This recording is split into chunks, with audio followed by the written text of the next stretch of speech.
People often believe that peace means the absence of chaos, that if the world outside is silent, then we must feel peace within. But that is not the truth. Real peace is not the silence of the world, but the stillness of the mind, especially when everything around you is falling apart. I learned this not in a temple, but in the heart of a storm. There was a time I lost everything I thought mattered. Friendships faded, plans collapsed, the person I thought I was simply vanished. I remember sitting alone under the open sky one night, the clouds heavy and the wind loud. I asked, why is this happening to me? But over time, that question changed. It became, what is this trying to teach me? You see, storms don't come to destroy you. They come to reveal the parts of you that cannot be shaken. When everything you cling to is stripped away, your identity, your possessions, your plans, what remains is your essence. And sometimes, the storm is the only way to find that essence. In the monastery, we were sent into the forest alone. No books, no distractions, just you and your thoughts. At first, the silence is deafening. The mind yells, the fears grow louder.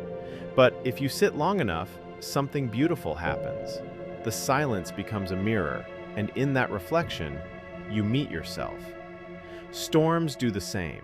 They break you open, not to wound you, but to show you what's inside. And inside, there is strength, patience, clarity, things that cannot be seen in the calm. So, when the wind rises in your life, don't run from it. Sit with it. Listen. Learn. Because peace isn't found when everything is perfect. It's discovered when nothing is, and yet you remain centered, like the eye of a hurricane. There is an ancient truth that has followed me like a quiet shadow. Do not curse the rain. It waters the seeds you forgot you planted. The storms in your life, they are not accidents. They are awakenings. Messengers dressed in chaos. What feels like the worst moment of your life might actually be the beginning of your transformation. You see, the moments that break us open are often the same ones that lead us to something deeper, something more authentic, something that was waiting for us, just beneath the surface. There was a time when I sat in a field after failing at something I had poured years of my heart into. Everything I thought I had built vanished. The wind was cold that day. The sky was gray. But inside, something warm began to flicker. That failure stripped me of illusion, and in its place, it left something stronger than success ever gave me: clarity. That's when I began to understand that storms don't always come to punish us. Sometimes they arrive to prepare us. Pain doesn't always show up to hurt you. Sometimes it shows up to wake you. And healing doesn't always feel like light. Sometimes it feels like sitting in the dark long enough to find your own flame. In our culture, we fear discomfort. We run from sadness. We avoid failure. But these things are not enemies. They are guides. If you listen closely to pain, it whispers truths no comfort ever could. It tells you where you've been neglecting yourself. It shows you the weight of your attachments. And most importantly, it teaches. Eventually, the sky clears. The wind softens, the rain stops. And when it does, you're no longer the same person who walked into the storm. You are no longer clinging to people who never truly saw you. You are no longer chasing achievements to feel worthy.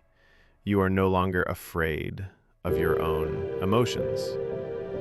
You've been through the fire, and you've come out golden. This is the moment of calm you didn't wait for. It's the one you created.